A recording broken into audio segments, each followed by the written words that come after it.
Break is over. Okay, so we just discussed as to why GST should be opted in place of the earlier tax regimes, and the difficulties of the earlier tax regimes also were discussed by us. Okay, so now we will be discussing about some definitions. We will be discussing, it is the part of introduction only, wherein we are going to discuss about some of the definitions and some of the terminologies, important terminologies which will help us understand the concept of GST more better.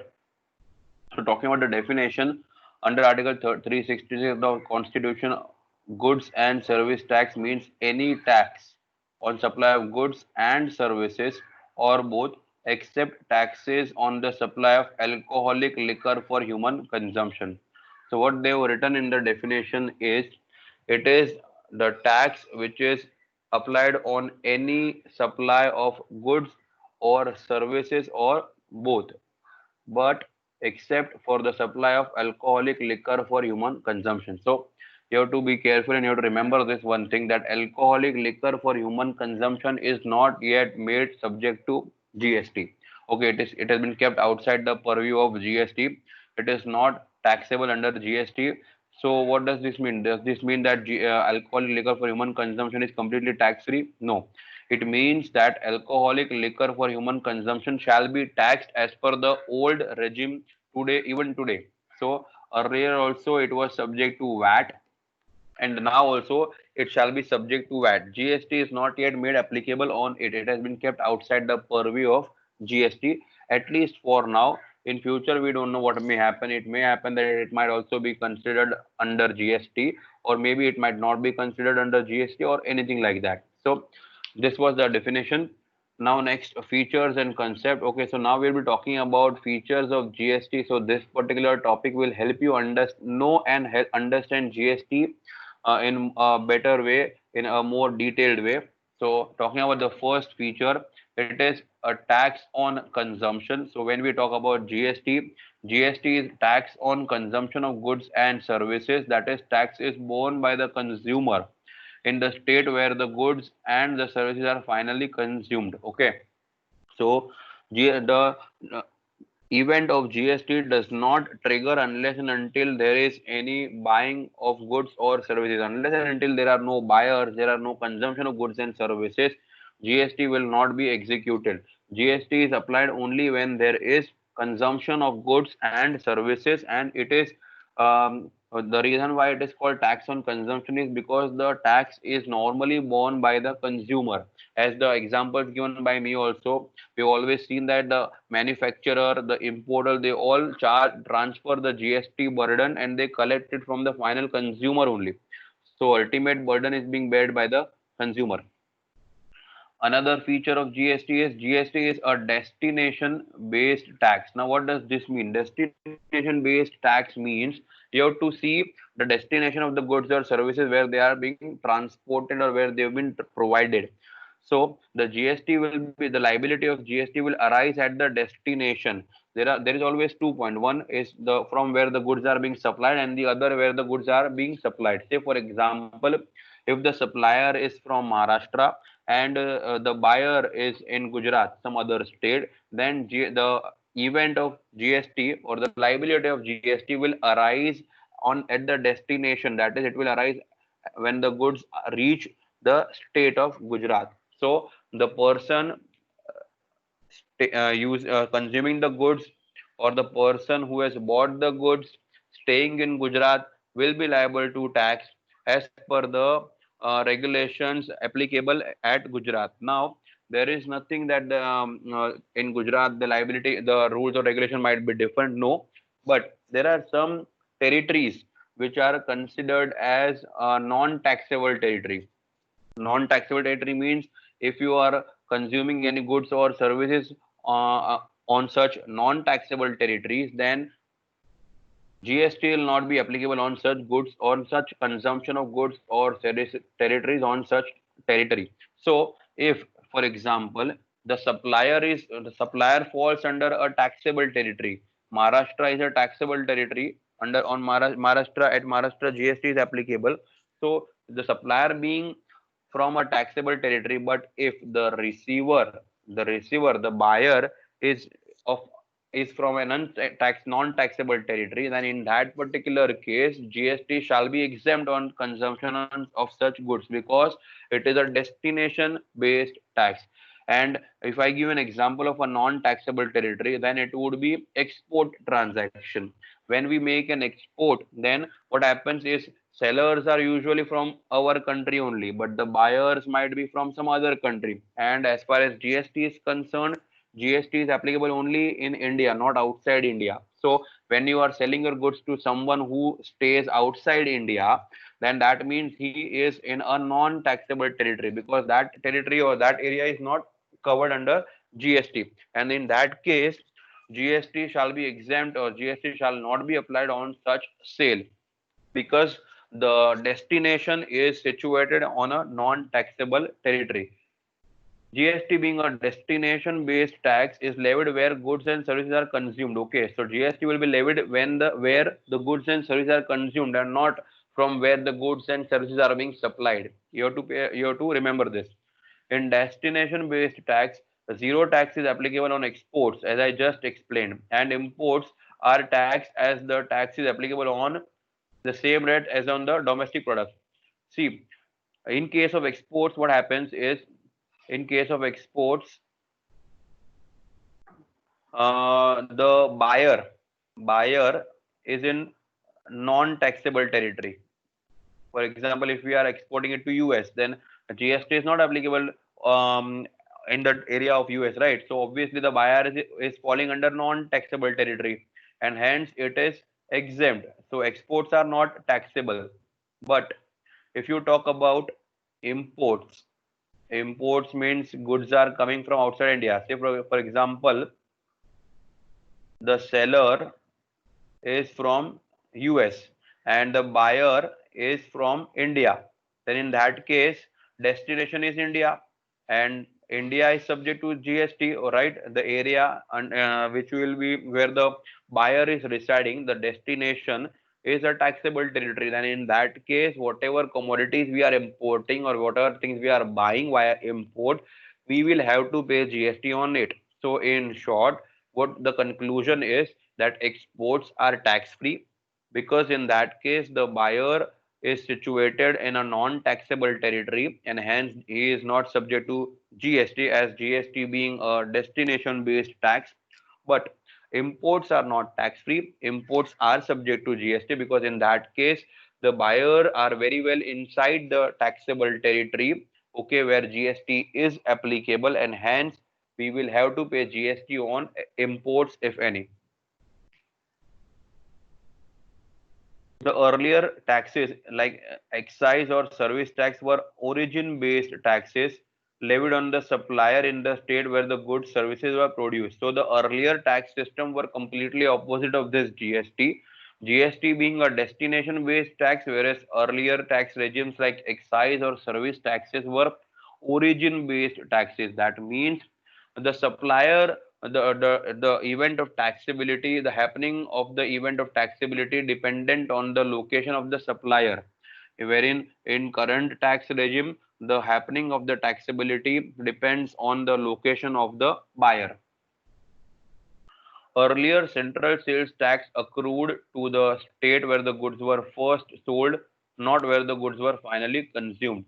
So, as far as the central sales tax was concerned, there the consumption of goods was not important. Like it was not a consumption-based tax like GST. There, only the first sale was given importance. Like if the first sale is done within a taxable territory, then it was subject to tax, and then if the subsequent sales were made to a non-taxable territory also, then also taxes were already being collected in the first sale only. So these are the differences between the old tax regime and GST. Well, we don't need to consider the old tax regimes anymore. We are only going to understand and remember things with regards to GST. So as far as GST is concerned, GST is a destination based tax, and whether a particular transaction is subject to GST or not, for that we will have to only consider the location of the buyer, the location of the consumer. If the consumer is located at a taxable territory, then the transaction shall be subject to GST. If the location of the consumer is falling under non-taxable territory, then it is exempt from GST. Okay.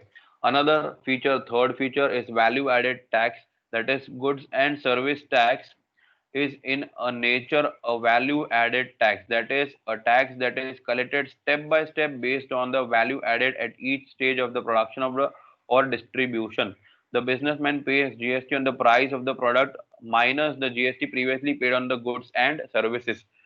I had just explained this through via a illustration before over here.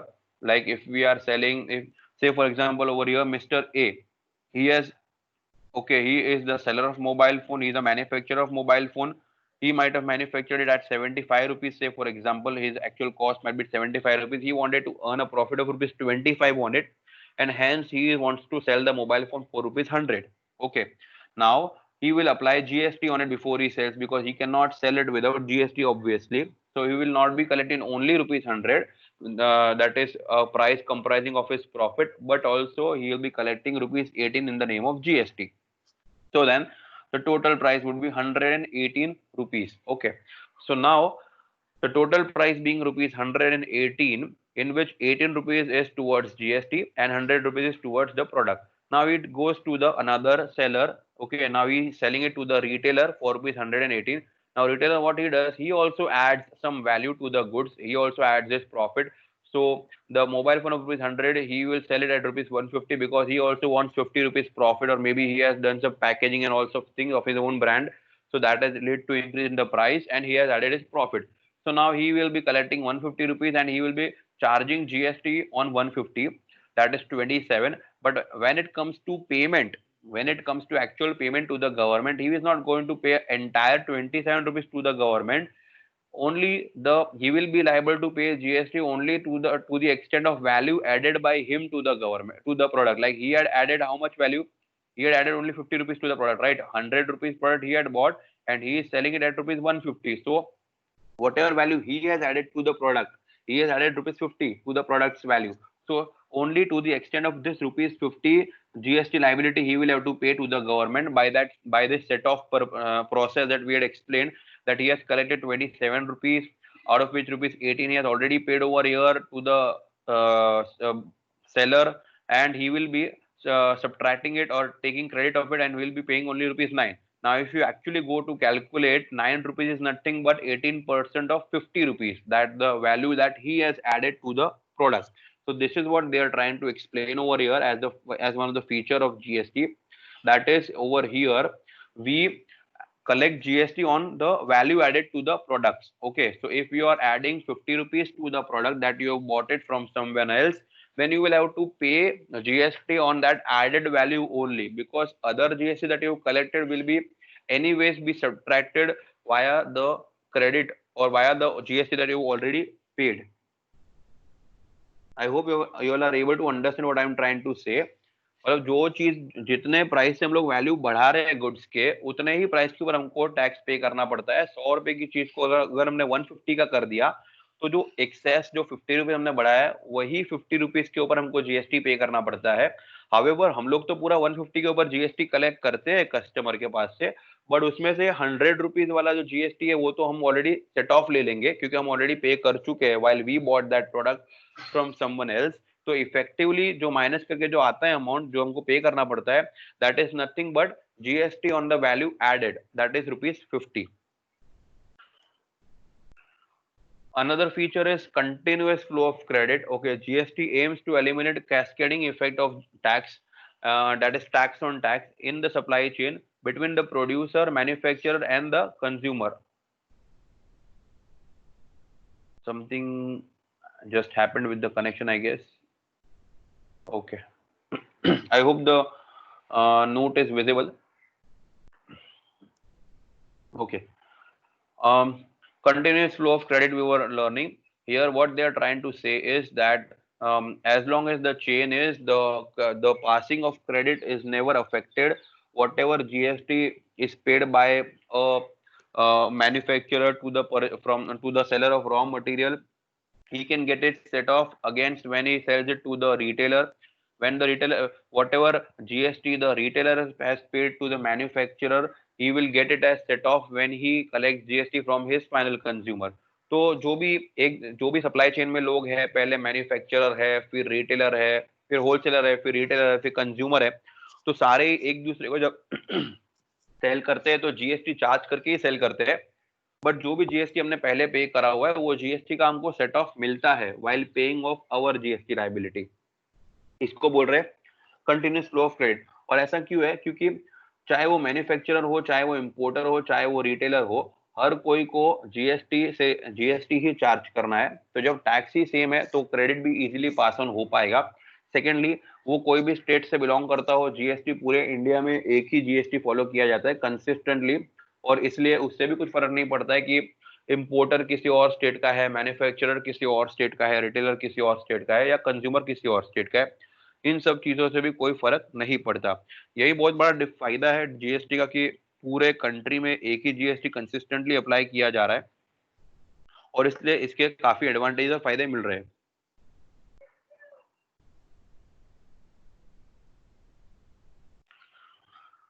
Okay,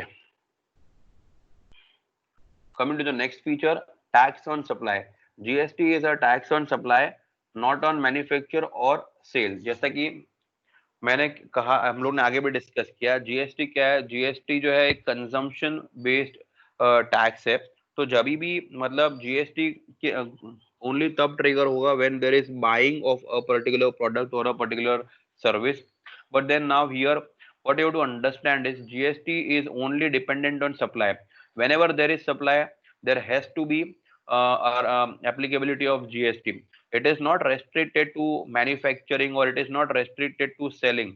मतलब इसका मतलब ये नहीं है कि जब तक मैं कोई गुड्स मैन्युफैक्चर करूंगा तब तक ही मेरे को जीएसटी अप्लाई होगा, उसके पहले मेरे को जीएसटी अप्लाई नहीं होगा।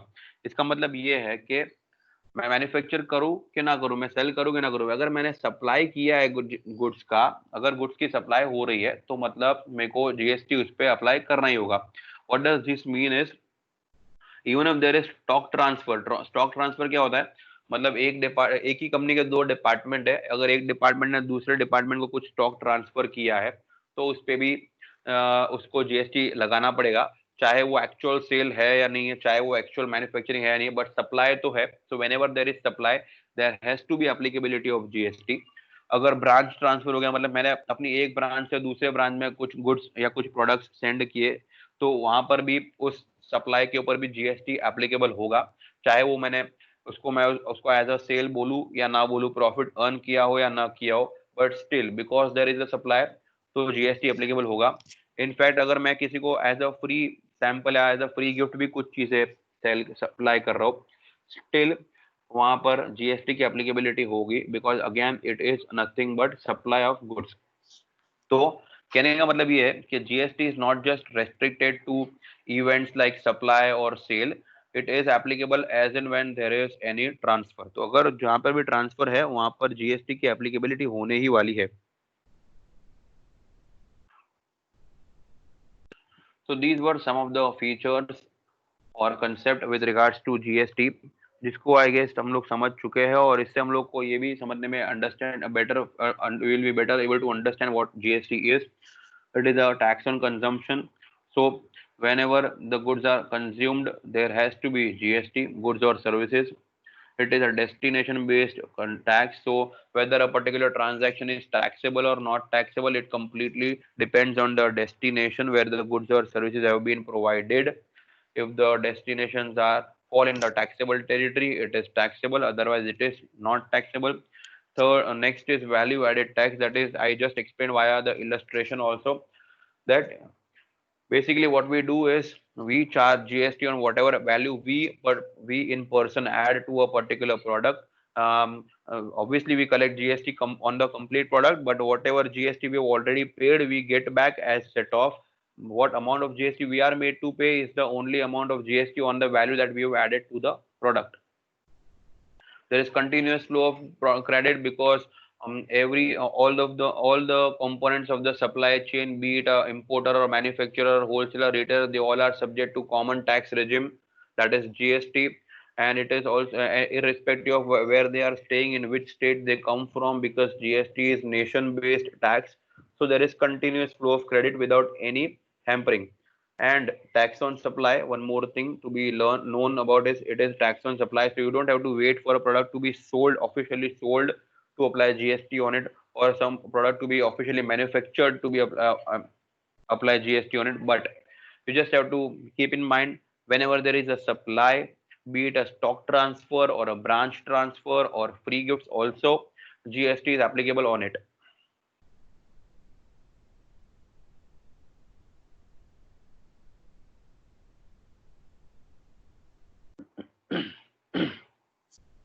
Coming to the next topic, we will understand over here about the scope of GST. GST कहाँ पर या फिर किन चीजों पर एप्लीकेबल है और कौन सी ऐसी चीजें जिस पर जीएसटी एप्लीकेबल नहीं है, तो ये भी समझना बहुत ज्यादा जरूरी है while computing the sums of GST liability. So talking about the scope of GST, as per the definition, all the goods and services are usually covered under GST. ऐसे तो कुछ खास है नहीं, लगभग सारी गुड्स, हर तरीके के गुड्स और सर्विसेज जो है वो जीएसटी में कवर्ड है. As per the Article 366(2)(a) of the Constitution, GST is levied on all goods and services except, ठीक है, सिर्फ एक ही एक्सेप्शन है, क्या है, alcoholic liquor for human consumption. ठीक है, तो except for alcoholic liquor for human consumption almost सारी चीजों के ऊपर जीएसटी एप्लीकेबल है. ठीक है, कुछ और भी एक्सेप्शन है जिसके बारे में हम लोग आगे देखेंगे, बट अभी के लिए आप ये ध्यान में रखोगे डेफिनेशन में क्लियरली ये बोला गया है कि alcoholic liquor for human consumption के अलावा हर गुड्स और सर्विसेज पर जीएसटी एप्लीकेबल है. Alcoholic liquor for human consumption, अगर alcoholic liquor for human consumption is outside the charge of GST, जैसा कि मैंने अभी जस्ट बोला, उस पर जीएसटी एप्लीकेबल नहीं है. The manufacturing production of alcoholic liquor continues to be subjected to the state excise duty and interstate intrastate sale of the same as is subject to CST VAT respectively. जैसे कि मैंने बोला कि alcoholic liquor human consumption पे GST तो अभी तक apply नहीं हो रहा है, पर इसका मतलब ये नहीं कि ये टैक्स फ्री गुड्स है. इसके ऊपर अगर आप मैन्युफैक्चर करते हो तो एक्साइज लगेगा, जैसे कि पहले लगा करता था. और अगर आप विद इन द स्टेट अगर आप उसको ट्रांसफर करते हो, सेल करते हो, तो वैट लगेगा जैसे कि पहले लगता था. और अगर आप आउटसाइड द स्टेट यानी कि इंटर स्टेट बिजनेस करते हो तो उस पे सीएसटी लगेगा जैसे कि पहले दूसरे प्रोडक्ट्स पे लगता था. सो ऐसा नहीं है कि ये टैक्स फ्री हो गया है, ये अभी भी टैक्सेबल ही है, but the only thing is it is still being tax as per the old tax regime and not yet bought under the cover of GST. Okay. Third, they're talking about petroleum products. So you also have to remember that petroleum crude, okay, petroleum crude, diesel, petrol, aviation turbine fuel, and natural gas are not presently leviable to GST. GST will be levied on these products from a date to be notified on the recommendation of the GST Council.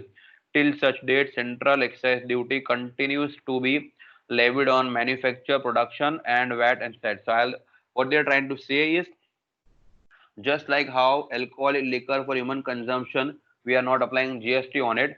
Similarly, petroleum products also are not subject to GST as on today. Till now, they are not made subject to GST. All the type of petroleum products like petroleum crude, diesel, petrol, aviation turbine fuel, natural gas, and so on. So they all are not yet made subject to GST. So you will have to remember this as well. So it will be definitely bought under the purview of GST sooner or later, but the date is not yet notified. The date shall be notified on the recommendation of GST Council, maybe by the end of 2020 or maybe in the beginning of 2021. If the rumors are to be believed, they will be bought under the regime of GST. Okay, so you have to remember that, like how alcoholic, but what is the difference between the two things is alcoholic liquor for human consumption have been kept outside of the act only. ठीक है, alcoholic liquor को GST के act से ही बाहर निकाल के रखा हुआ है. ठीक है, तो उसका क्वेश्चन ही नहीं है, उसके ऊपर डिस्कशन ही नहीं हो रहा है अभी तक कि उस पर जीएसटी अप्लाई हो नहीं हो. बट पेट्रोलियम प्रोडक्ट्स का कैसा है, उसको जीएसटी में लिया हुआ है, बट उसको जीएसटी में लेने के बाद उसको एग्जाम करा है कि अभी उस पर जीएसटी अप्लाई नहीं करेंगे, अभी जैसे उस पर पहले के टैक्सेस लग रहे थे वैसे से ही टैक्सेस लगते रहने देंगे. यानी पहले भी उसके मैन्युफैक्चरिंग पे एक्साइज लगता था, तो अभी भी एक्साइज ही लगेगा. और उसके within the state sales पे वैट लगता था तो अभी भी वैट ही लगेगा, और आउटसाइड द स्टेट ट्रांजैक्शंस के ऊपर जीएसटी लगता था तो अभी भी वही लगेगा। तो सिनेरियो जो है वो almost similar as that of alcoholic liquor for human consumption ही है। बट कभी ना कभी ये जीएसटी के परव्यू में आने वाला है, कभी ना कभी नहीं, काफी जल्दी आने वाला है। कुछ कॉम्प्लिकेशंस है, कुछ डिस्प्यूट्स है जिनके रिजॉल्व होने का वेट किया जा रहा है, जिनके ऊपर चल रहे हैं डिस्कशंस चल रहे हैं, जिनके ऊपर काम चल ही रहा है। So may be in the near future as soon as the disputes gets resolved, petroleum products के ऊपर भी जीएसटी एप्लीकेबल हो जाएगा। Talking about real estate sector, real estate sector has been kept out of ambit of GST. That is, GST will not be levied on sale purchase of immovable property. Transfer of immovable property is still subject to stamp duty levied by the state governments. ठीक है, तो एक और चीज आ गई यहाँ पर जिसका आपको याद रखना है, real estate sector.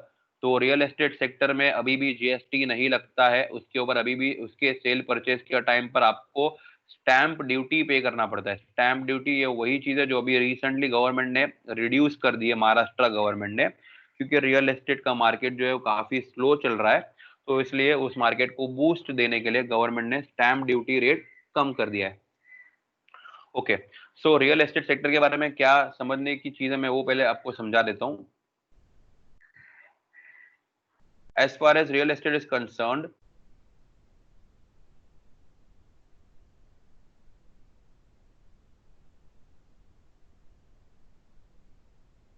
As far as real estate is concern, अब आप लोगों ने सुना होगा सर क्या आप बात कर रहे हैं, जीएसटी तो लगता है, काफी बार हमने बैनर पढ़ा है, बोर्ड पे पढ़ा है, बाय कर लो कम जीएसटी में बाय कर लो, या जीएसटी नहीं लग फ्री है अभी स्कीम है ये वो ऐसा ऐसा।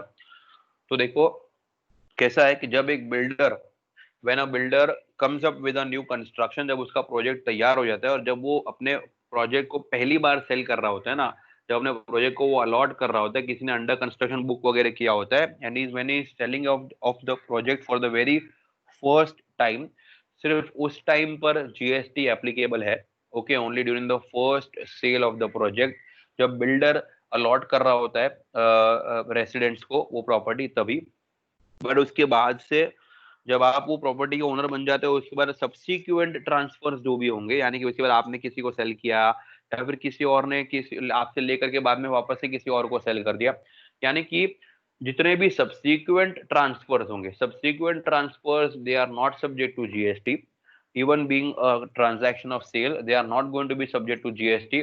आपको उस ट्रांजैक्शन के ऊपर जीएसटी पे करना पड़ेगा, सो दैट जो बाद वाला जो बायर है वो उस प्रॉपर्टी का ओनर बन सके। उस प्रॉपर्टी का ओनर बनने के लिए he will not only have to pay cost of the property to you, definitely obviously, but as well as he will have to pay stamp duty to the government of India, so that he can become the legal official owner of that property in the records of the government as well. Okay, so जो पहले से ही, अब GST तो 2017 से आया है, लेकिन क्या बिल्डिंग 2017 के पहले नहीं बनते थे? बनते थे, बिल्कुल बनते थे। तो कितने सारे बिल्डिंग्स और घर पहले से बने हुए हैं, तो उनके ऊपर तो कभी जीएसटी लगा ही नहीं है, क्योंकि वो तो तभी बने थे जब जीएसटी था ही नहीं। और पर ऐसा भी नहीं है कि वो कभी बिकते नहीं, काफी सारे लोग अपने घर बेच के नया लेते, तो लेना बेचना भी लगा रहता है, तो उन सारे बाय सेलिंग पे जीएसटी है ही नहीं। और इसलिए लोग बोल रहे हैं कि जीएसटी रियल एस्टेट सेक्टर में नहीं है। तो आपको ध्यान रखना है कि जिस तरीके से आपको पेट्रोलियम प्रोडक्ट्स के ऊपर भी जीएसटी एप्लीकेबल नहीं होता है, जिस तरीके से आपको लिकर अल्कोहलिक लिकर पे भी जीएसटी नहीं है, उसी तरीके से रियल एस्टेट सेक्टर में भी जीएसटी एप्लीकेबल नहीं है। एक और आइटम आ जाती है, इसका नाम है टबैको। ठीक है, tobacco is with in the purview of GST. ठीक है, ये जीएसटी के एक्ट में तो है, that is GST is leviable on tobacco. However, Union government has also retained the power to levy excise duties on the tobacco and tobacco products manufactured in India. Resultantly, tobacco is subject to GST as well as central excise duty. तो ये भाई साहब एक अकेले ऐसे product है जिनके ऊपर जीएसटी तो लगता ही है, साथ में यूनियन गवर्नमेंट के इंस्ट्रक्शन के हिसाब से इसके ऊपर एक्साइज भी लग रहा है। ठीक है, अगर ये प्रोडक्ट जो है इंडिया में मैन्युफैक्चर हो रहा है तो इसके ऊपर एक्साइज भी लगाया जा रहा है, यानी कि इसके ऊपर टोटल दो तरीके के टैक्सेस लग रहे हैं। जीएसटी तो लगेगा ही लगेगा, प्लस इसके ऊपर अगर ये इंडिया में मैन्युफैक्चर किया हुआ टबैको है तो इस पे एक्साइज ड्यूटी भी लगेगा। ठीक है। और वैसे भी एक रीजन ये भी है कि भाई टबैको कंजम्पशन को गवर्नमेंट प्रमोट नहीं करना चाहती है, क्योंकि it is not good for our health, and that is why government इसको हायर रेट पे टैक्स करना चाहती है कि अगर कोई खरीद भी रहा है तो गवर्नमेंट का रेवेन्यू बढ़े।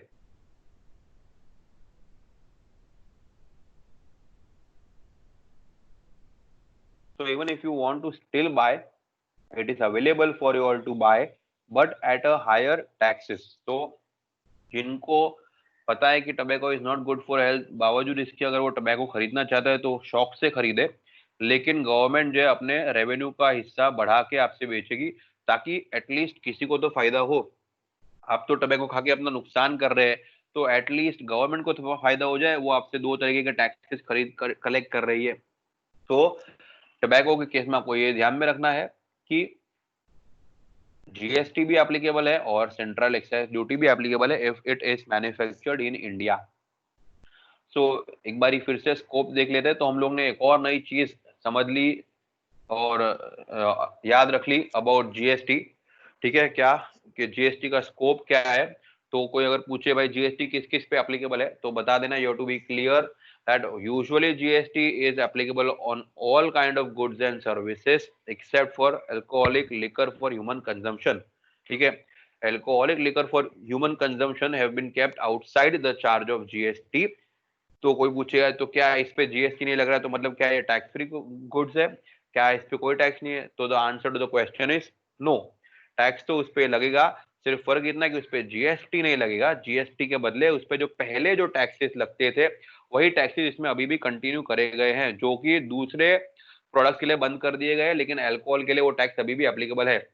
मैन्युफैक्चर करेंगे तो उस पर एक्साइज भरना पड़ेगा, with in the state business करेंगे तो उस पर वैट भरना पड़ेगा, और आउटसाइड द स्टेट बिजनेस करेंगे तो उस पर सीएसटी भरना पड़ेगा।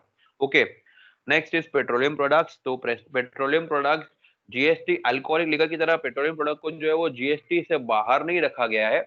It is still very well under the scope with in the purview of GST, but उस प्रेजेंटली उस पे जीएसटी अप्लाई नहीं किया जा रहा है, और प्रेजेंटली उसके ऊपर सिमिलर ट्रीटमेंट ही दी जा रही है जो अल्कोहलिक लिकर पे थी। जैसे कि उस पे भी अभी अगर आप मैन्युफैक्चर करोगे तो एक्साइज भरना पड़ेगा, with in the state business करोगे तो वैट भरना पड़ेगा, बिटवीन द स्टेट बिजनेस करोगे तो सीएसटी भरना पड़ेगा, पर जीएसटी अभी इस पे एप्लीकेबल नहीं है। लेकिन हाँ, it is coming with one certainty कि sooner or later it will be brought under the scope of GST like any other goods or services, and it will be made subject to GST like any other goods or services, but that depends on the date. The date is not yet notified, it shall be notified on the recommendations of GST council। okay, till such date पुराना taxes ही applicable है। Talking about real estate sector, तो real estate sector पे भी GST नहीं लगता, उसके transverse के ऊपर आपको स्टैंप ड्यूटी पे करना पड़ता है। In order to be able to be the owner of a particular immovable property, you will have to pay stamp duty on it. बहुत लोग इलीगल जगहों में पैसा डाल के फंस जाते हैं अनअवेयरनेस की वजह से। तो एक तरीका ये भी है पता करने का कि अगर आप किसी प्रॉपर्टी में इन्वेस्ट कर रहे हैं और वो प्रॉपर्टी वैलिड है कि नहीं है, आपको देखना होगा कि क्या उस प्रॉपर्टी का सेलर आपसे स्टैंप ड्यूटी भरवा रहा है कि नहीं। अगर स्टैंप ड्यूटी नहीं पे करवा रहा है आपसे, तो इसका मतलब कि वो प्रॉपर्टी में कुछ गड़बड़ हो सकती है, क्योंकि एक लीगल प्रॉपर्टी की ओनरशिप को ट्रांसफर करने के लिए स्टैंप ड्यूटी पे करना मैंडेटरी है। अब या तो इसमें दो ही केस हो सकते हैं, या तो स्टैंप ड्यूटी वो खुद से भर रहा है आपके बिहाफ पे, तो ये तो आपके लिए बहुत ही अच्छी बात है, जैसा कि नॉर्मली, पर ऐसा यूजुअली होता नहीं है। कौन अपना खर्च, कौन दूसरे का पैसा खुद भरे, ऐसा कोई इतना अच्छा तो कोई यूजुअली होता है नहीं। और दूसरी चीज जो पॉसिबल है वो ये है कि ये एक इलीगल जगह है जिसका ओनरशिप ट्रांसफर नहीं हो सकता, इसलिए वो स्टैंप ड्यूटी नहीं भरवा रहा है। तो स्टैंप ड्यूटी जहां पर भरनी पॉसिबल है, जहां पे भर सकते हैं, वैसी ही प्रॉपर्टीज लेनी चाहिए, तो ही आप सही प्रॉपर्टी के ओनर बन पाएंगे। Next is tobacco. तो टबैको के साथ बहुत गलत हो गया है, क्योंकि वो भी लोगों के साथ बहुत ज्यादा गलत करता है, तो इसलिए टबैको के साथ भी गलत हो गया है कि भाई दोनों तरीके के टैक्स उस पर लग रहे हैं। जीएसटी भी उस पर लग रहा है और इसके साथ ही उसके ऊपर एक्साइज भी लग रहा है, बट एक्साइज के लगने का एक कंडीशन ये है कि वो टबैको जो वो इंडिया में मैन्युफैक्चर हुआ होना चाहिए। If it is manufactured in India only, then it will be subject to excise, otherwise it will not be subject to excise, however it is definitely subject to GST. Okay, तो ये था scope of GST. I just hope आप लोग को scope of GST भी समझ में आ गया हो, मैं क्या बता रहा हूँ, क्या समझा रहा हूँ। I understand the session is pretty long, 4 consecutive lectures is like way too much. It is like a very highly taxed lecture. I understand, but हमारे पास और कोई ऑप्शन है नहीं, तो हमको इसी तरीके से जाना पड़ेगा। इसलिए मैं कोशिश कर रहा हूँ कि मैं बहुत ज्यादा फास्ट ना जाऊँ, बट मैं कितना भी स्लो जाऊँ, फिर भी 4 लेक्चर मतलब काफी ज्यादा पढ़ाई हो जाएगी। You can not stop, you can, there is no other option. And बहुत ज्यादा late, one more thing I wanted to tell कि हम लोग ज्यादा स्लो भी नहीं जा सकते। क्यों? रीजन बीइंग, आप लोग, I don't know why, what was the reason, may be they could not find a faculty और anything like that, I don't know. But ये आप लोग के कॉलेज में बहुत ज्यादा लेट चालू हुआ है। मैं तो जीएसटी और भी कॉलेजेस में पढ़ाता हूँ, मैं दूसरे भी सब्जेक्ट और कॉलेज में पढ़ाता हूँ। कुछ कॉलेजेस में तो हम लोगों ने जुलाई से पढ़ाना शुरू कर दिया है, कुछ कॉलेजेस में हम लोग ने अगस्त से, लेट में late, the college that I have started is August of first. And आपकी कॉलेज में तो भाई सितंबर भी आधा खत्म हो चुका है, आप 14 सितंबर है आज, मतलब इतना ज्यादा लेट। दूसरी कॉलेजेस में तो मॉक टेस्ट वगैरह शुरू हो गए, यहाँ पर तो मैं आज जीएसटी का इंट्रोडक्टरी लेक्चर ले रहा हूँ। So obviously there must be some issue, unfortunate issue हो सकता है, बट देन तो ये भी एक रीजन है कि हम लोग पेस को बहुत ज्यादा स्लो नहीं कर सकते। आज मिले हैं, फिर सीधी अगली मुलाकात जो है वो अगले सोमवार को ही होगी, तो तब तक में बहुत सारे लोग बहुत कुछ भूल भी जाएंगे, तो वो भी एक बहुत बड़ा इशू है, ऐसा मत होने देना। So coming to the next topic, कोई भी डाउट है, कोई क्वेरी है तो पूछते रहना है। एक तो मैं ये पहली बार I am using this, so I am also scared कि शायद कहीं कोई कुछ पूछ रहा है और मुझे पता नहीं चल रहा हो, ऐसा तो नहीं है। I just check the messages once. Okay, messages तो किसी के भी नहीं है, रेज हैंड्स भी किसी का नहीं है, so I guess I'm going fine. In absence of any doubts, I am assuming that you people are able to hear me clearly, you people are able to see the notes clearly, and you are also able to understand whatever I am trying to explain. Okay, so now continuing further.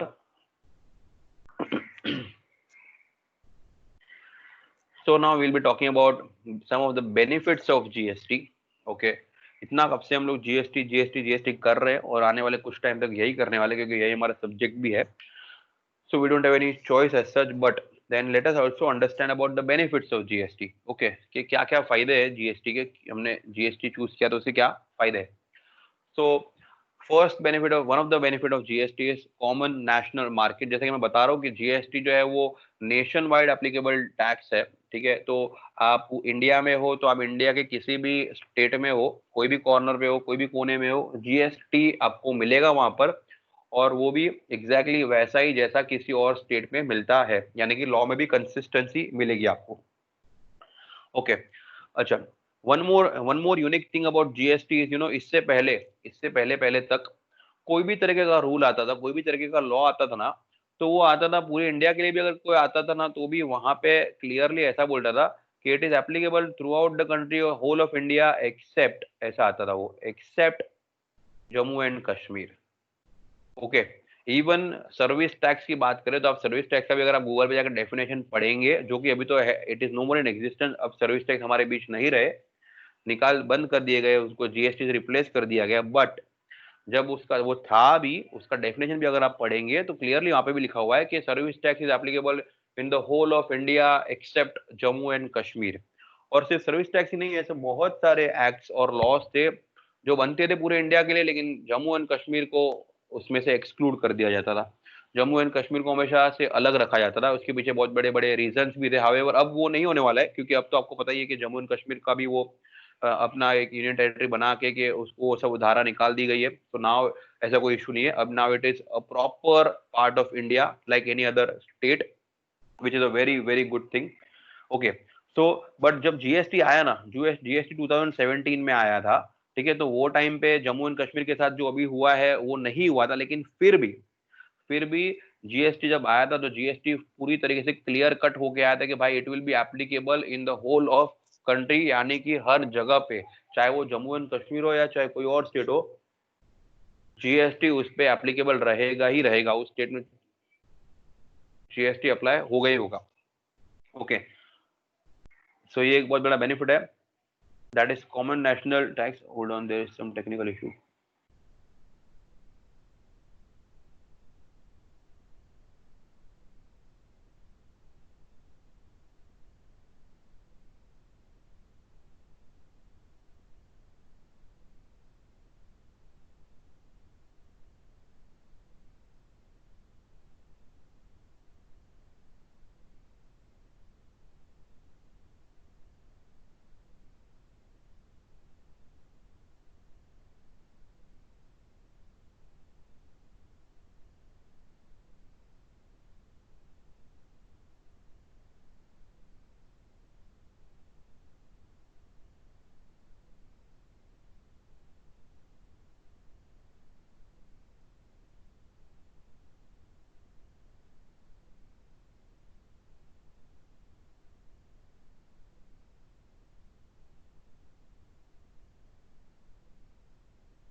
Okay, sorry for the disturbance.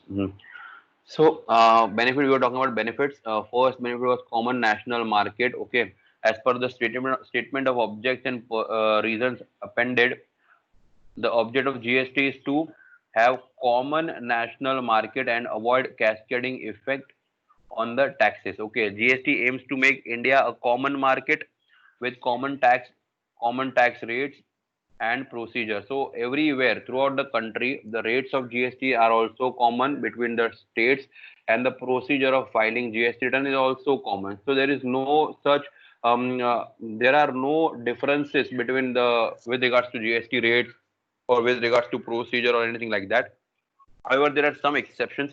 A couple of exceptions are there, which we will be studying about it later. I'll be letting you know that there are some difference. A couple of differences are there. It aims as its aim is one nation, one tax. So you all must have heard about this slogan of GST, that is one nation, one tax, because this tax is applicable throughout the country and it is applicable consistently without any differences as such.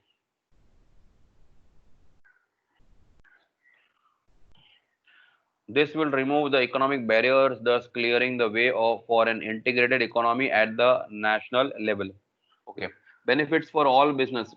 Now we will be studying benefits like business wise and all. So for one of the benefits for all the business or industry or exporter is that taxes will be pretty low because number of taxes has been reduced. Okay, cascading effect has been removed, so the taxes are low. The transparent and complete chain of set-offs, which will result in widening the of tax base and better tax compliance, may also lead to lowering of tax burden on average dealer in industry, trade, and agriculture because of the lesser number of taxes, and because of that avoidance of cascading effect, because now we can take set off of whatever GST we have paid earlier, so that helps us helps us from that protects or prevents us or stops us from paying double tax on a particular product, which makes the product cheaper, low cost, which is our second benefit, because the cost of locally manufactured goods and the services would come down due to subsuming of major central and state taxes and GST, complete and comprehensive set off on input goods and services, and phasing out of central tax. So now we don't have to pay many different taxes like octroi duty, entry tax, state entry taxes. So all those taxes have been eliminated, which results in lesser amount of taxes. Also, we don't have to file various different types of returns. That also reduces our cost. Make in India, GST will give a major boost to the Make in India initiative of the government of India by making goods and services produced in India competitive in the national market. So now, because of GST, the production process has become more and more competitive, which also promotes the Make in India initiative of our country and promoting Indian goods. Competitive exports, almost zero taxes for exports will make our products more competitive in the international market and give boost to Indian exporters. Indians will export only goods, no, not taxes. As we had discussed earlier also, that exports are tax free, only imports are made subject to taxes. Okay, why exports are tax free? Because the buyer, as this GST is a destination based tax, and in that case, the buyer would be someone who is falling outside the taxable territory, and hence exports are exempt. Okay. Benefits for consumer. If we talk about benefits to consumer, consumers also get a lot of benefits, like obviously low tax is also one of the benefits for them because they don't have to pay various different types of taxes. So the total amount of taxes reduces, cost also reduces. Benefits for small business. If we talk about small business, then the threshold limit, GST has increased the threshold limit for GST registration for small businesses. Only those units have aggregate who have aggregate turnover of more than 40 lakhs and 20 lakhs in case of northeastern state have to be registered. I will explain this entire thing in a simple language. You don't need to get confused over here. See, I have written something over here also. See, this we should ignore actually. Um,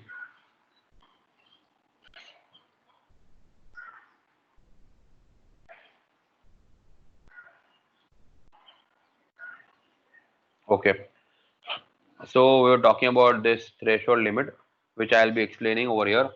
What they are trying to say is earlier, पहले का पहले देख लेते, पहले क्या था, पहले as we know earlier VAT was applicable, VAT and service tax was applicable.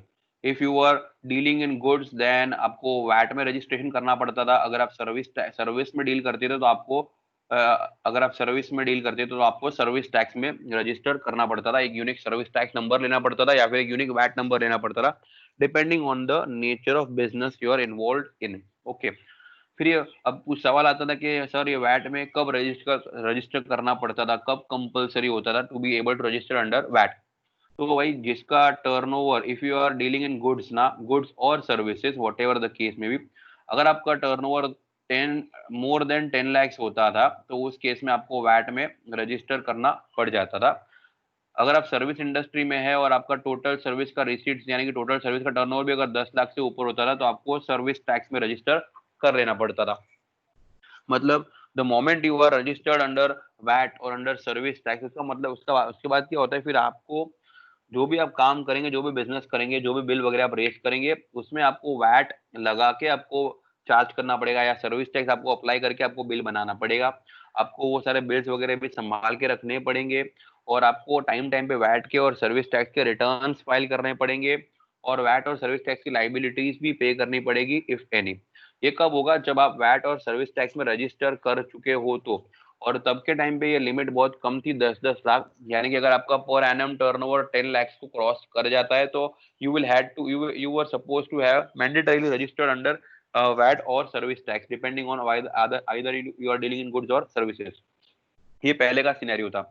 तो क्या था, छोटे छोटे डीलर्स जिनका 10 लाख का भी टर्नओवर होता था उनको भी जबरदस्ती से वैट या फिर सर्विस टैक्स का नंबर लेना पड़ जाता था और फिर वैट और सर्विस टैक्स के सारे कंप्लायंसेस भी उनको करने पड़ते थे, which used to make things more difficult and complex for such small dealers जो ऑलरेडी स्ट्रगल कर रहे हैं उनको और तकलीफ उनकी बढ़ जाती थी. बट जीएसटी आ जाने के बाद क्या हो गया, जीएसटी में जो थ्रेशोल्ड लिमिट है ना जो रजिस्ट्रेशन का, वो बढ़ा दिया है. अगर आप नॉर्मल स्टेट्स में है, स्टेट्स को है ना दो कैटेगरीज में डिवाइड कर दिया गया. पहले तो मैं ये बता दूं, normal state and normal states and special category states है कुछ, तो जिसको हम लोग नॉर्थ ईस्टर्न स्टेट भी बोलते हैं. तो ये जो नॉर्मल स्टेट्स, अगर आप नॉर्मल स्टेट्स में बिजनेस करते हैं तो वहां पर आपका टर्नओवर अगर 40 लाख को क्रॉस करता है तो ही आपको रजिस्टर करना जरूरी है. अगर आप स्पेशल कैटेगरी स्टेट्स में बिजनेस कर रहे हैं तो वहां पर ये जो थ्रेशोल्ड लिमिट है वो है 20 लाख का. अगर आपका टर्नओवर 20 लाख को क्रॉस करता है तो ही you have to get yourself registered under GST. ठीक है. अब ये स्पेशल कैटेगरी स्टेट्स मतलब कौन से है, तो ये सारे नॉर्थ ईस्टर्न स्टेट्स है, लाइक हिमाचल प्रदेश, सिक्किम, मिजोरम, नागपुर, नागालैंड. ये सब जो स्टेट्स होते हैं ना, ये जो थोड़े वो थोड़े जिनका फेस थोड़ा चाइनीज लोगों के जैसा दिखता है, ऐसा कोई वो नहीं बता रहा हूँ, मतलब कोई बुरी बात नहीं है, ऐसा कुछ नो यू नो ऐसा कुछ गलत नहीं बता रहा हूँ. मैं खाली तुमको समझाने की ट्राई कर रहा हूँ कि ये वो सारे स्टेट्स है. ऐसे कुछ 10 से 11 स्टेट्स है, सिक्किम है ना, तो ये सारे स्टेट्स को नॉर्थ ईस्टर्न स्टेट्स बोलते हैं और इनको सारे को स्पेशल कैटेगरी स्टेट्स बोलते हैं अंडर जीएसटी. और अगर आप उन स्टेट में अगर आप बिजनेस कर रहे हो तो वहां पर आपको जीएसटी नंबर सिर्फ तभी लेना पड़ेगा अगर आपका per annum turnover exceeds 20 lakh rupees. अगर आपका पर एनम टर्नओवर, अगर आप नॉर्मल स्टेट्स में बिजनेस करें जैसे महाराष्ट्र हो गया, महाराष्ट्र, दिल्ली, गुजरात, कर्नाटका, ये सारे के सारे जो है नॉर्मल कैटेगरी स्टेट्स है. तो इन सारे स्टेट्स या यूनियन टेरिटरीज में अगर आप बिजनेस कर रहे हैं तो वहां के लिए जो लिमिट है वो है 40 लाख का. मतलब अगर आप 40 लाख का टर्नओवर क्रॉस नहीं कर रहे तब तक आपको जीएसटी नंबर लेने की जरूरत नहीं है. ठीक है. तो ये एक बेनिफिट है स्मॉल बिजनेस को कि भाई 40 लाख रुपए तक अगर आप टर्नओवर कर रहे हैं तो आपको कहीं पर भी किसी भी एक्ट में रजिस्टर होने की जरूरत नहीं है. आप आराम से अपना बिजनेस कर सकते हैं बिना जीएसटी के कंप्लायंसेस को फॉलो करे. सो अगर आपका टर्नओवर 40 लाख से कम है तो you don't have to get yourself registered. So this is the benefit you get being a small business of the benefit of higher threshold limit of rupees 40 lakh rupees. I hope तुम लोग को भी ये वाला benefit समझ में आ गया होगा कि कौन से बेनिफिट की मैं बात कर रहा हूँ. पहले ये लिमिट बहुत ज्यादा थी, तो बहुत कम थी सॉरी, तो वेरी ऑफन लोग लिमिट क्रॉस कर लेते थे और उनको अपने आप को रजिस्टर करना पड़ता था, और एक बार रजिस्टर करने के बाद आपको उसके कंप्लायंसेस वगैरह भी फॉलो करने पड़ते थे। नेक्स्ट है कंपोजिशन स्कीम। अब कंपोजिशन स्कीम क्या है, ये भी एक अच्छा स्कीम है विच इज ऑल्सो बेनिफिट। अब a composition scheme is provided for small business, ठीक है, with aggregate annual turnover up to rupees 1.5 crore. ये ऐसा स्कीम, इस स्कीम के बहुत सारे बेनिफिट्स है, बहुत सारे रिलीफ्स वगैरह प्रोवाइड करे गए अगर आप ये स्कीम ऑप्ट करते हैं तो। इसके ऊपर एक प्रॉपर एक सेपरेट चैप्टर है जहां पर मैं इसके बारे में डिस्कस करूंगा। अभी के लिए मैं खाली इतना आइडिया दे देता हूँ कि एक ऐसा हम लोग को ऑप्शन मिलता है when we get our self registered under GST. अब जैसे कि 40 लाख का टर्नओवर किसी ने क्रॉस कर लिया, but still he does not wants to वो कॉन्फिडेंट नहीं है, वो नहीं चाहता कि यार इतना सारा मेरे को बिल वगैरह का रिकॉर्ड वगैरह मेंटेन करना पड़े, जीएसटी वगैरह लगा के बिल बनाने पड़े, और इतना फ्रीक्वेंटली मेरे को वेरी ऑफन जीएसटी रिटर्न वगैरह भरने पड़े, जीएसटी पे करना पड़े। तो if he still wants to get some relief even after being registered under GST, because obviously he's crossed the threshold limit of 40 lakhs, so now he does not have any choice, he will have to get himself registered under GST। But उसके बाद एक choice ये होता है कि या तो वो as a normal dealer register हो सकता है अंडर जीएसटी, या तो he can opt as a composition dealer. यानी कि अगर वो कंपोजिशन स्कीम को ऑप्ट कर लेता है तो उसको काफी सारे रिलीफ्स मिलने वाले हैं बीइंग अ कंपोजिशन स्कीम। और ये रिलीफ्स वगैरह क्या है वो आगे डिस्कस करूंगा मैं आप लोग के साथ। अभी के लिए खाली आप इतना मन दिमाग में रखिए कि हाँ भाई, कंपोजिशन स्कीम एक ऐसा स्कीम है जो कि स्पेशली स्मॉल डीलर्स के लिए बनाया गया है, और वहां पर कुछ उनके लिए रिलीफ्स भी दिए गए हैं। तो एज सच ये भी एक तरीके का बेनिफिट है स्मॉल बिजनेस के लिए, और इसलिए उसको इस पॉइंट को यहाँ पर कंसिडर किया गया। बट हाँ, ये स्कीम क्योंकि ये सिर्फ स्मॉल डीलर्स के लिए है, तो इसलिए ये सिर्फ वही लोग इस स्कीम को ऑप्ट कर सकते हैं जिनका टर्नओवर जो है, एनुअल टर्नओवर जो है वो अप टू रुपीज 1.5 करोड़ होगा। जिसका टर्नओवर 1.5 करोड़ से ज्यादा होगा वो लोग ये वाला स्कीम ऑप्ट नहीं कर पाएंगे, because then they will not fall under the category of small dealers, और इसलिए उनको नॉर्मल डीलर की तरीके से ही रजिस्टर करना पड़ेगा। ठीक है। One more benefit to small business is single registration. ठीक है, सिंगल रजिस्ट्रेशन यानी कि यहाँ पर आप अगर कोई भी तरीके का बिजनेस आप कर रहे हैं, आपको अलग अलग बिजनेस के लिए अलग अलग तरीके का रजिस्ट्रेशन नहीं करना है। आप एक सिंगल रजिस्ट्रेशन करके आप हर तरीके का बिजनेस कर सकते हैं। A single registration is needed under GST in one state, unlike multiple registration under different tax regimes earlier। जैसे कि मैं अगर पुराना एग्जांपल बताऊं, पुराना ओल्ड टैक्स रेजिम के हिसाब से अगर कोई गुड्स में काम करता था तो उसको अपने आप को वैट में रजिस्टर करना पड़ता था। अगर कोई सर्विसेज का काम करता था तो उसको अपने आप को सर्विस टैक्स एक्ट में रजिस्टर करना पड़ता था। ठीक है, तो कोई बंदा अगर दोनों में काम करता है तो उसको दोनों ही एक्ट में रजिस्टर करके दो अलग अलग नंबर्स लेकर दोनों के अलग अलग कंप्लायंसेस फॉलो करने पड़ते थे। पर ऐसा जीएसटी के केस में ये इशू नहीं है। जीएसटी में तो क्या है, गुड्स एंड सर्विस टैक्स, यानी कि दोनों ही आ गए। तो चाहे आप सिर्फ गुड्स में डील कर रहे हो, चाहे आप सिर्फ सर्विस में डील कर रहे हो, या चाहे आप दोनों में डील कर रहे हो, आपको दो अलग अलग रजिस्ट्रेशन नंबर लेने की जरूरत नहीं है। आपको एक कॉमन सा जीएसटी नंबर ले लेना है, और उस जीएसटी नंबर लेकर के आप कोई भी तरीके का बिजनेस इंडिया के किसी भी स्टेट में कर सकते हैं। ऐसा भी नहीं है कि आपने स्टेट चेंज कर लिया तो आपको अलग स्टेट के लिए अलग नंबर लेना पड़ेगा। एक ही लिया हुआ नंबर पूरे कंट्री में चलेगा।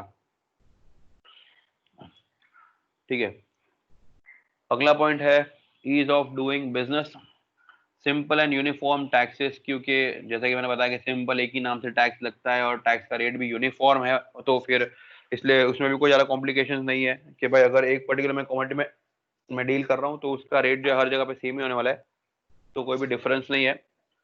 Simple tax regime with fewer exemptions along with reduction in multiplicity of taxes will lead to simplification and uniformity।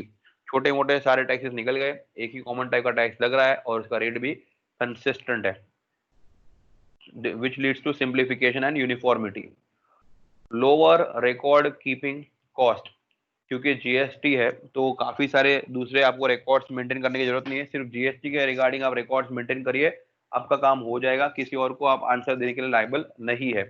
तो इससे क्या होगा, आपका ज्यादा रिकॉर्ड रखने का कॉस्ट भी कम हो जाएगा। GST will reduce compliance cost as multiple record keeping for a variety of taxes will not be needed. Simple automated procedure, क्योंकि जैसे कि मैंने बताया कि जीएसटी का कंप्लीटली ऑटोमेटिक है, कंप्लीटली ऑनलाइन है, और उसका प्रोसीजर भी काफी हद तक सिंपल है, बहुत ही आसान है। जीएसटी नंबर के लिए रजिस्ट्रेशन करना, उसके रिटर्न्स वगैरह फाइल करना, उसके टैक्सेस वगैरह पे करना। Although I don't still recommend के बिजनेसमैन को खुद से ये कुछ करना चाहिए, क्योंकि टाइम टाइम पे रेगुलेशंस में या फिर जीएसटी के रिगार्डिंग लॉज में चेंजेस आते रहते हैं। As we all know that GST अभी अभी आया है, 2017 में ही इंट्रोड्यूस हुआ है।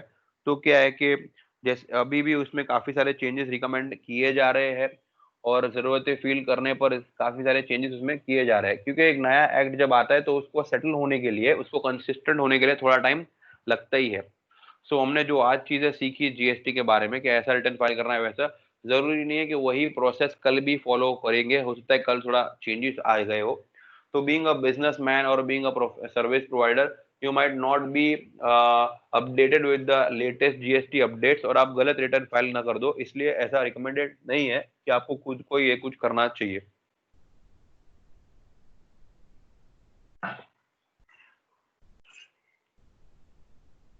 Okay, procedure. So we were discussing about the benefits, obviously. So one of the benefits is common tax procedure. So as we know that the GST is applicable throughout the country in a uniform way. So the tax procedures are also very common. Common procedure for the registration of taxpayers, refund of taxes, uniform formats of tax return, common tax base, common system of classification of goods and services will lend greater certainty to taxation system. What earlier in the old regime, in the previous regime, जब पहले अलग अलग central government जो है अपने हिसाब से taxes को अप्लाई करती थी, तो उनके टैक्सेस के वेबसाइट्स भी अलग अलग होते थे, वेबसाइट्स के यूजर इंटरफेस भी अलग अलग होते थे, रिटर्न फाइल करने का प्रोसीजर भी थोड़ा बहुत अलग अलग होता था, कंसिस्टेंसी नहीं हुआ करती थी। अगर कोई यहाँ पे काम करके गया है तो जरूरी नहीं है कि he will be able to work easily there also, वहां पर के लिए उसको वापस से कुछ चीजें सीखनी पड़ेंगी, कुछ ट्यूटोरियल्स सीखने पड़ेंगे, उसके बाद वो कर सकेगा। बट जीएसटी आने के बाद से अब ये सारी चीजें नहीं है। अब क्योंकि जीएसटी पूरे कंट्री में कॉमन यूनिफॉर्मली अप्लाई हो रहा है, तो सब कुछ कॉमन है, प्रोसीजर भी common, registration of tax payers, refund का प्रोसीजर भी कॉमन है, फॉर्मेट्स भी यूनिफॉर्म है, हर रेट्स भी यूनिफॉर्म है।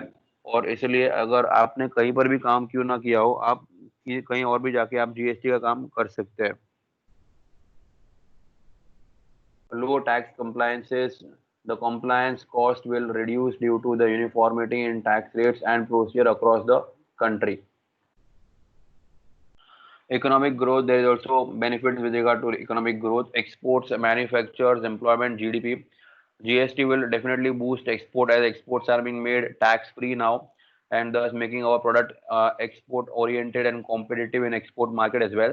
Manufacturing activities generates more employment and thus increases GDP with gainful employment, leading to substantive economic growth. However, all those good things have been talked about since the launch of GST, but unfortunately, the results have not been so impressive since the GST has been launched, unfortunately. And currently, so due to this pandemic situation, the GDP has fallen negative 24%, which is the worst ever GDP anybody has ever seen. I don't know when things will get normal, when the lost GDP will be recovered, but hopefully it does as soon as possible. Otherwise, it will be very difficult for us to survive. Anyways, coming to the next advantage is poverty removal. It will be in poverty eradication. It will help in poverty eradication by generating more employment in the and more financial resources. Now that this is one of their claim, stating that it might generate more and more employment, and thus removing or helping removing poverty. But as I just said, that there have been a lot of things which being claimed about GST, but the results have not been so impressive. Same is the case with this aspect as well. But let's see what happens in future. Investment, it will also improve the overall investment climate in the country, which will naturally benefit the development in the states. ये सारी जो है अच्छे features है, अच्छे claims है, अच्छी बात है जो उन्होंने ऐसा अंदाजा लगाया है कि जो हम लोग प्रेडिक्ट कर रहे हैं कि जीएसटी की वजह से जो एक्सपोर्ट ज्यादा होगा, मैन्युफैक्चर ज्यादा होगा, एम्प्लॉयमेंट ज्यादा जनरेट होगा, जीडीपी बढ़ेगा, जिससे लोगों के पास और कैश आएगा तो लोग और रिटर्न कमाने के लिए और ज्यादा इन्वेस्टमेंट करेंगे। बट अनफॉर्चुनेटली ऐसा अभी होते हुए दिख नहीं रहा है। जब से जीएसटी आया तब से ऐसा नहीं होते हुए दिख रहा है। But we were just hoping only कि अब हो जाए 2020 2021 में चीजें सही होने लगेगी, ऐसा सोच ही रहे थे कि then we were again hit by this pandemic situation and जो था वो भी चला गया। Anyways, no tax evasion. Uniform CGST and SGST and IGST rates will reduce the incentive for evasion of eliminating rate arbitrage between neighboring states and that between intra and interstate supplies. तो ये rate arbitrage क्या है वो मैं पहले समझा देता हूँ, जो कि अभी पॉसिबल नहीं हो पा रहा है। Reason of rate arbitrage is, क्या होता था जैसे मैंने पहले बोला, हर स्टेट में अलग अलग तरीके के जीएसटी के रेगुलेशन होते थे। तो अब सेम पर्टिकुलर प्रोडक्ट से फॉर एग्जांपल प्रोडक्ट एक्स, तो ये जो था महाराष्ट्र में उसके ऊपर जीएसटी का रेट हो जाता था 5% और किसी और अदर स्टेट में उसका जीएसटी का रेट जो था कुछ और होता था, से फॉर एग्जाम्पल 8%। तो जैसे, तो ये लोगों ने देखा कि भाई एक ही चीज है बट उसके रेट जो है जीएसटी के अलग अलग स्टेट में अलग अलग रेट है। तो ऑब्वियसली जहाँ पर रेट जीएसटी का, जीएसटी बोल रहा हूँ मैं, जीएसटी नहीं था पहले, तो वैट था, तो मैं पहले की बात कर रहा हूँ। तो वैट था, तो वैट अलग अलग रेट था।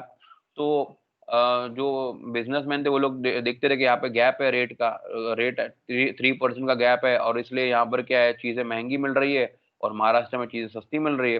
तो लोग क्या करते थे, वो लोग इस रेट आर्बिट्रेज का फायदा उठा के इसमें मार्जिन कमाते थे वो लोग। बट अब ये सारी चीजें पॉसिबल नहीं है अभी के केस में, बिकॉज अभी तो जीएसटी आ गया और जीएसटी में तो क्या है, यूनिफॉर्मिटी है, रेट्स भी यूनिफॉर्म है। तो जो जो रेट महाराष्ट्र में लगना है वही रेट अदर स्टेट्स में भी लगना है। कोई भी और स्टेट में जाओगे वहां पर भी वही रेट लगने वाला है। तो इस वजह से रेट आर्बिट्रेज जो पहले होता था जिससे टैक्स इवेड करते थे लोग, वो एलिमिनेट हो गया। गवर्नमेंट रेवेन्यू, एक और चीज जो बहुत ज्यादा एक्सपेक्ट करी जा रही थी कि GST is expected to bring in higher government revenue by widening the tax base and improving the tax payer compliance. ठीक है, तो एक्सपेक्ट ये भी किया गया था कि गवर्नमेंट का भी रेवेन्यू, ओवरऑल रेवेन्यू जो है बढ़ेगा जीएसटी के इंट्रोडक्शन के बाद, क्योंकि ज्यादा से ज्यादा लोग जो है जीएसटी के स्कोप में आएंगे और जीएसटी की कॉमन टैक्स है जो सबके लिए कर दिया गया है, तो everybody would be made subject to GST somewhere in somewhere और दी अदर। तो गवर्नमेंट का रेवेन्यू भी बढ़ेगा, ऐसा भी एक्सपेक्टेशन था, तो इसलिए इसको भी बेनिफिट वाले क्वेश्चन में लिया गया है। अब बेनिफिट वाले में जो भी लिया गया है, काफी सारी चीजें तो एक्सपेक्टेशंस थी, हालांकि वो वैसी हुई नहीं है। But as far as our syllabus is concern, हमको इसको अभी भी बेनिफिट समझ के ही चलना है। ठीक है, तो ये सारे बेनिफिट्स जो हमने डिस्कस किए विद रिगार्ड्स टू जीएसटी, तो क्या क्या थे। एक तो भाई कॉमन नेशनल मार्केट अब आपको देखने को मिल गया है। ठीक है, low taxes, low cost, make in India promote हो रहा है। कॉम्पिटिटिव एक्सपोर्ट्स, बिकॉज एक्सपोर्ट्स जो ऑलमोस्ट जीरो टैक्स हो गए हैं। फिर छोटे डीलर्स की बात करें तो हायर थ्रेशोल्ड लिमिट, मतलब पहले 10-10 लाख के टर्नओवर पे भी आपको रजिस्टर कर देना पड़ता था तभी के टैक्स रेजिम में। बट अभी ऐसा है कि 40 लाख रुपीज तक, अगर आप नॉर्मल स्टेट में तो 40 लाख रुपीज तक आपको कोई भी रजिस्ट्रेशन की लिमिट नहीं है। और अगर आप स्पेशल कैटेगरी स्टेट्स को बिलोंग करते हैं तो 20 लाख का लिमिट आपको फॉलो करना है। कंपोजिशन स्कीम भी अलग से प्रोवाइड करी गई है जो कि पहले के किसी भी टैक्स रेजिम में अवेलेबल नहीं थी। कंपोजिशन टैक्स स्कीम के बारे में डिटेल में हमने बात अभी नहीं किया, क्योंकि लेटर ऑन उसके ऊपर एक छोटा सा चैप्टर आने ही वाला है जहाँ पे हम लोग उसके बारे में डिस्कस करेंगे। सिंगल रजिस्ट्रेशन, आप कोई भी तरीके का बिजनेस करो, कोई भी स्टेट में बिजनेस करो, गुड्स में करो, सर्विस में करो, आपको एक ही टाइप का रजिस्ट्रेशन लेने की जरूरत है। उस एक रजिस्ट्रेशन से, एक जीएसटी नंबर से आप हर तरीके का बिजनेस कर सकते हैं। हाउएवर उस रजिस्ट्रेशन में आपको इंक्लूड करना पड़ेगा आपका nature of business. For example, अगर मैं अभी मोबाइल फोन बेच रहा हूँ और मैंने उस लिहाज से मोबाइल जीएसटी नंबर लिया है, तो ऑब्वियसली जब मैंने जीएसटी नंबर लिया होगा तो वहाँ पे मुझको पूछता है कि what shall be the purpose of your, what shall be your purpose of business या फिर नेचर ऑफ बिजनेस। तो मैं यहाँ पे बताऊंगा कि मैंने buying and selling of mobile phones. But later on if I also decide to get into buying and selling of any other electronics like laptop and all, तो फिर मेरे को अलग जीएसटी नंबर तो डेफिनेटली नहीं लेना पड़ेगा। बट हाँ, एक छोटा सा रिटर्न फाइल करना होगा जिसके थ्रू मेरे को change in nature of business करना होगा, अमेंडमेंट फाइल करना होगा कि भाई मैं एक और आइटम ऐड कर रहा हूँ मेरे बिजनेस में। पहले मैं मोबाइल में ही काम करता था, अब मैं लैपटॉप्स में भी काम करने लगा हूँ, तो I just want to add one more item to my already existing items of business. तो वहां पर मेरे को ऐड करना है। तो ये तो चीजें नॉर्मल से, इतनी कोई बड़ी बात नहीं है, ऑनलाइन सब कुछ हो जाता है, पर आपको नंबर अलग नहीं लेना पड़ेगा। ease of doing business, a simple and uniform taxes, okay, lower record keeping cost, simple automated procedure, एकदम सब कुछ ऑनलाइन हो गया है। impersonal tax administration, ठीक है, all interactions shall be done through the common GST and portal only, therefore less public interface between the taxpayer and the tax administration, common tax procedures, ठीक है, आप कोई कोई भी स्टेट में आप हो, टैक्स के जीएसटी के रिगार्डिंग सारे प्रोसीजर जो एकदम कॉमन है, चाहे वो रजिस्ट्रेशन का प्रोसेस हो, रिफंड का प्रोसेस हो, रिटर्न फाइल करने का प्रोसेस हो, या फिर जीएसटी का रेट हो, everything is common and consistent uniform, low tax compliance cost. The compliance cost will reduce due to uniformity in tax rate and procedure across the country. काफी ज्यादा economic growth भी expect करा गया था, ये सोच करके एक्सपोर्ट्स काफी ज्यादा बढ़ जाएंगे, तो एक्सपोर्ट बढ़ेगा तो मैन्युफैक्चरिंग बढ़ेगा, मैन्युफैक्चरिंग बढ़ेगा तो एम्प्लॉयमेंट जनरेट होगी, एम्प्लॉयमेंट जनरेट होगी तो मतलब जीडीपी भी बढ़ेगा। ये सारी चीजें एक्सपेक्ट करी गई थी। पॉवर्टी कम हो जाएगी क्योंकि लोगों को काम मिलना शुरू हो जाएगा, इन्वेस्टमेंट भी बढ़ जाएगा क्योंकि चीजें बहुत ज्यादा प्रॉफिट ओरिएंटेड हो गई होगी तो लोग ज्यादा इन्वेस्टमेंट करेंगे। टैक्स कोई इवेट नहीं करेगा, कर नहीं पाएगा क्योंकि रेट आर्बिट्रेज जो पहले होता था due to inconsistency in the tax regimes, वो अब पॉसिबल नहीं हो पाएगा after introduction of GST. Government का रेवेन्यू भी बढ़ जाएगा बिकॉज ज्यादा से ज्यादा लोग जो है जीएसटी पे करेंगे और कोई टैक्स इवेट नहीं करेगा, तो इससे गवर्नमेंट का भी रेवेन्यू बढ़ जाएगा।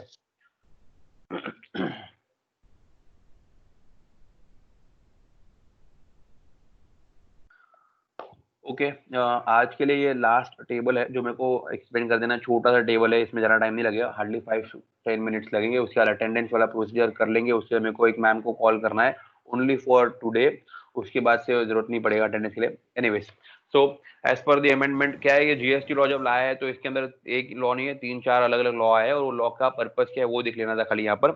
तो भाई एक लॉ आया है जिसका नाम है central goods and service tax 2017, जिसको बोलते हैं सीजीएसटी एक्ट। तो ये सीजीएसटी एक्ट क्यों क्यों इंट्रोड्यूस किया गया था? सीजीएसटी एक्ट इसलिए इंट्रोड्यूस किया गया था कि, एक मिनट,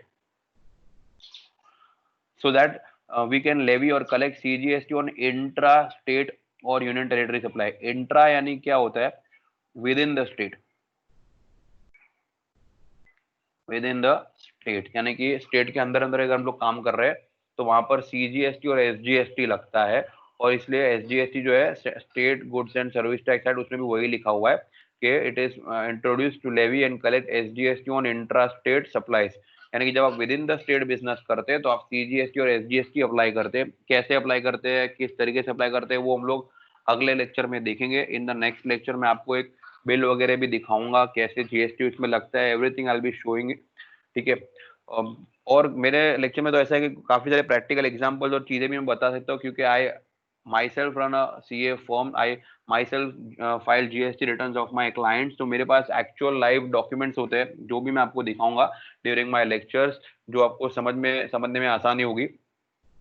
थर्ड है union territory goods and service tax. Year it is nothing but SGST only, but जहां पर जो जो जगहों को हम लोग स्टेट नहीं बोलते, यूनियन टेरिटरीज बोलते, तो वहां पे एसजीएसटी के बदले यूटीजीएसटी यूज होता है, और ये भी इंट्रा स्टेट ही के लिए ही होता है, इंट्रा यूनियन टेरिटरी सप्लाईज के लिए होता है। फिर फोर्थ है integrated goods and service tax, जिसको बोलते हैं आईजीएसटी एक्ट, और ये होता है फॉर इंटर स्टेट ट्रांजैक्शन, यानी कि अगर आप बिटवीन द स्टेट बिजनेस करते हैं तो आपको आईजीएसटी अप्लाई करना पड़ेगा। ठीक है, ये सब देख के समझ के बहुत टेंशन में आने की जरूरत नहीं है, बहुत ही ज्यादा सिंपल है। जब मैं एक छोटा सा बिल बना के दिखाऊंगा दोनों के बीच में, तो आपको 10 मिनट के अंदर समझ जाएगा कि ये क्या है। और एक और एक्ट बनाया था जीएसटी, जिसका नाम है सिर्फ जीएसटी, कॉम्पेंसेशन टू स्टेट्स। ठीक है, इसको बनाने का पर्पज था to compensate states for the loss of revenue if any due to introduction of GST. मतलब अगर जीएसटी के इंट्रोडक्शन की वजह से अगर स्टेट को कोई भी तरीके का अगर रेवेन्यू में लॉस हो रहा है, तो उस लॉस को कॉम्प ऑफ करने के लिए एक एक्ट बनाया था GST, compensation to state tax 2017। However हमारे लिए इतना ज्यादा इंपॉर्टेंट नहीं है from GST filer point of view और from students point of view. हमारे को ये वाले 3 ही टैक्सेस के ऊपर ध्यान देना है, जिसके ऊपर हम लोग अगले लेक्चर में डिटेल्ड डिस्कशन करेंगे, और मैं समझाऊंगा इनका एप्लीकेबिलिटी कैसा है। ठीक है, तो कोई इशू नहीं है। आज हम लोगों ने बहुत सारी चीजें हमने पढ़ी। इसके पहले तक शायद शायद कुछ लोगों को जीएसटी खाली उसका फुल फॉर्म पता रहा होगा, उसके अलावा ज्यादा कुछ पता नहीं होगा। लेकिन आज हम लोग ने जीएसटी में बहुत सारी चीजें डिस्कस करी है। जीएसटी का मीनिंग डिस्कस किया, जीएसटी के पहले क्या था वो डिस्कस किया, डायरेक्ट टैक्स का मतलब समझा, डायरेक्ट टैक्स इनडायरेक्ट टैक्स समझा, दोनों के बीच में डिफरेंस समझा, और जीएसटी एक इनडायरेक्ट टैक्स है ये समझा। जीएसटी के पहले क्या था, क्या प्रॉब्लम्स थे पुराने टैक्स रेजिम में, and then why we wanted GST only वो भी समझा। जीएसटी के कुछ फीचर्स हमने देखे, फीचर्स एंड कॉन्सेप्ट्स, हमने बेनिफिट्स ऑफ जीएसटी देखे। और हम लोग अभी हम लोग ने टेबल देखा जहाँ पे हमने 4 एक्ट जो इंट्रोड्यूस किए जीएसटी के बदले, वो मैंने समझा कि वो 4 एक्ट के पर्पसेस क्या क्या है। तो आज के सेशन के हिसाब से बीइंग आवर फर्स्ट डे, उसके हिसाब से हमने काफी कुछ नया समझ लिया, सीख लिया। और ये पूरा सब्जेक्ट आपके लिए नया ही रहने वाला है, इसमें कुछ भी ऐसा नहीं है जो रिपीटेड है, पहले कहीं देखा है, सेकंड ईयर में पढ़ा था, फर्स्ट ईयर में पढ़ा था, ऐसा कुछ भी देखने को या सुनने को नहीं मिलने वाला है। सो आई रियली रियली होप कि आप लोग को ये लेक्चर समझ में आया हो, जो भी चीजें मैंने आज एक्सप्लेन करी है आप लोग को चीजें समझ में आई होगी। If in case there are any doubts queries, all can ask me in the next lecture also, कोई इशू नहीं है।